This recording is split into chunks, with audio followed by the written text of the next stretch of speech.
மறுமை நாளில் நல்லவர்களை எல்லாம் சொர்க்கத்துக்கு அனுப்பிய பிறகு கெட்டவங்க எல்லாம் நரகத்துக்கு அனுப்பிய பிறகு மரணம் ஒரு ஆட்டின் உருவத்தில் கொண்டு வரப்பட்டு அறுக்கப்படும்.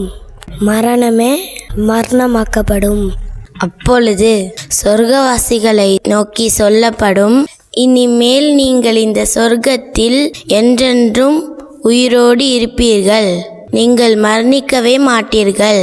சொர்க்கவாசிகளே, நீங்கள் என்றென்றும் இளமையோடு இருப்பீர்கள், நீங்கள் முதுமை அடைய மாட்டீர்கள், நீங்கள் என்றென்றும் ஆரோக்கியமாக இருப்பீர்கள், நோய் வாய்ப்படவே மாட்டீர்கள்.